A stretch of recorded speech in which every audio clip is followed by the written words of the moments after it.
When discussing British territorial maneuvering in the Indian Ocean during the Cold War, most will point to Mauritius and the creation of the British Indian Ocean. However, there is another much less well-known example, in this case one where the British were simply following the local desires. The Maldives are a chain of 26 coral atolls, collectively made up of thousands of islets. The prime location at the crossroads of the Indian Ocean has long brought the Maldives into geopolitical focus. There is, however, a split in the trading histories of the islands, namely between the southern three atolls and the rest of the archipelago. These three are Adu, Huvadu, and Fuvahmulah. Most of the island chain relied on an economy based on the export of black amber and black coral. This business was tightly controlled by the Sultan of Maldives, with the crown holding a monopoly and international activity restricted. This began to change once geopolitical realities had forced the Sultan to become a British protectorate. Although this guaranteed the Sultan's position, it opened up the monarchy to international influence. For example, in 1932, the Sultan was forced to accept a parliament under a series of constitutions that proved unpopular not just with the Sultan but with the populace. This as the Sultan and the Northern Islands were trying to preserve their monopoly on trade. Meanwhile, the southern three atolls had long been far more internationalized and also viewed the British presence very differently. The South had developed its own fleet and trading networks, with the southern businessmen able to generate wealth outside of the Sultan's trade monopoly. Much of this southern trade was with British allies and possessions to the east. Eventually, the Maldivian Sultan requested action from their British protectors. British diplomats in Colombo reluctantly issued the southern traders passports and visas, confirming that the Sultan held authority over them. This was followed by the Sultanate imposing poll and land taxes, which the South had traditionally been free from, generating significant resentment in the South, including amongst elites. The British had an on and off military presence on one of the southern atolls, Adu.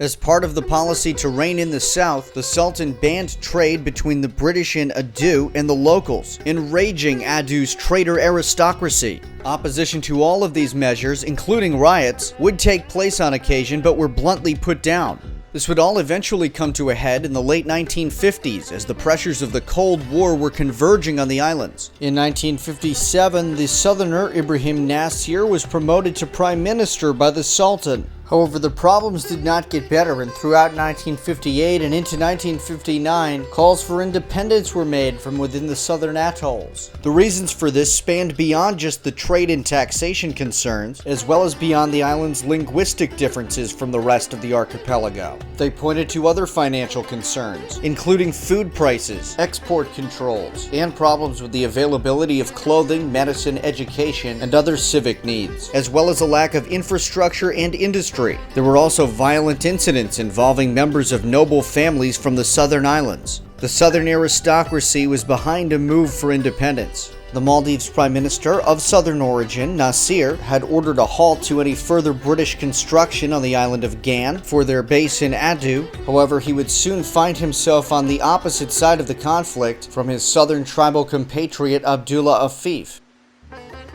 The southern nobles had asked Afif to be their representative in trying to declare independence, mainly due to his trustworthiness and good relationship with the British. It was known that the venture could only succeed with British support and continued rights to their military facilities in Adu. After initially declining the offer, Abdullah Afif subsequently accepted, and on January 3, 1959, he gathered a group in Adu on Gan, unilaterally declaring independence. On March 13th, the other southern atolls joined the fold, forming the United Suvadive Republic, Suvadiva being an alternative name for Huvadu. However, in July, the Sultanate struck back, as Prime Minister Nasir personally commanded a raid on Huvadu, successfully sweeping the rebels out of the atoll, and arrested those separatist leaders present on the main island of Thinidhu. On August 7th, however, the British expressed their displeasure at these developments, halting any further moves by the Maldive authorities that could put the security of their Adu base in jeopardy. The new republic, although not recognizing Britain's monarch as head of state, remained quite close to the British and adopted a British-style Westminster parliamentary system. On June 5, 1961, the Southerners made their counter-strike, retaking Thinadoo from the Sultan's armed forces. This again would provoke a response, much harsher this time. Once again, the assault would be commanded in person by Nasir. It commenced on January 30th, 1962.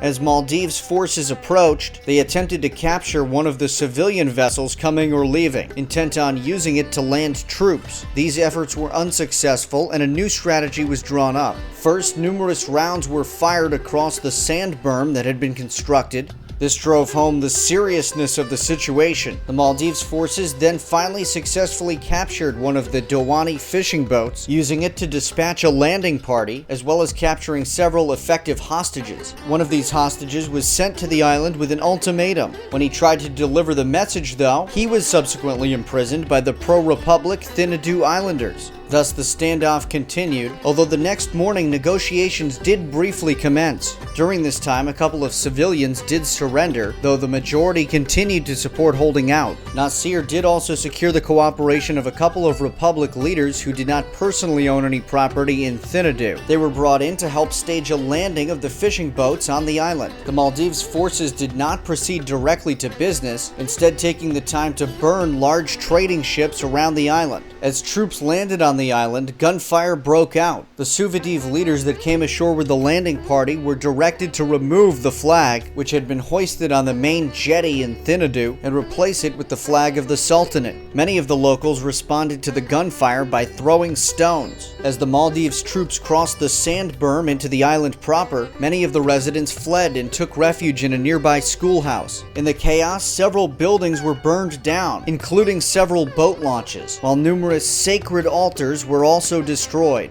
The fishing boat drifted toward the jetty while soldiers continued to fire. However, they noticed that a local resident was now removing the Suvadiv flag and hoisting the Sultan's standard. The firing ceased for the moment as it seemed the islanders were capitulating. The gunfire, however, did resume shortly after, and eventually, at dusk, Nasir would order the island totally evacuated. Soldiers rounded up residents and forced them to stand at attention on the beach. The island was then looted and most of the buildings burned. Because of the earlier burning of the ships, there was not a physical way to deport most of the population, but the number who immediately fled or perished in the immediate aftermath of the conflict was high, with imprisonment and possible torture by the Maldive authorities also being a reported outcome for some. Only about 1,800 people remained on Thinadoo, with the last deportees being removed in August of 1966.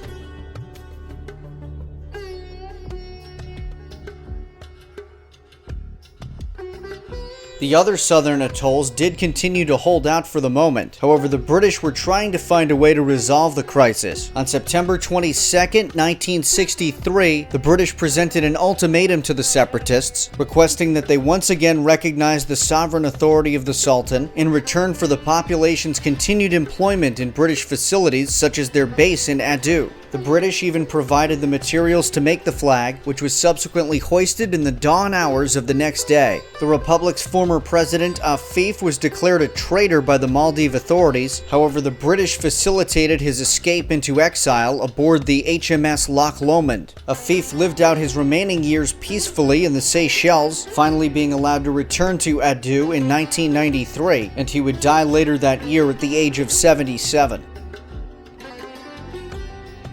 Nasir and the Maldives authorities were incensed that the British had facilitated his escape into exile. Nasir was told by British Representative Humphrey Arthington Davey that anyone within the British protectorate could be transported by the British at any time. Nasir reportedly replied, quote, "In that case, we do not want protectorate status any longer." This commenced a period of negotiations, and on July 26, 1965, the Maldives officially became independent.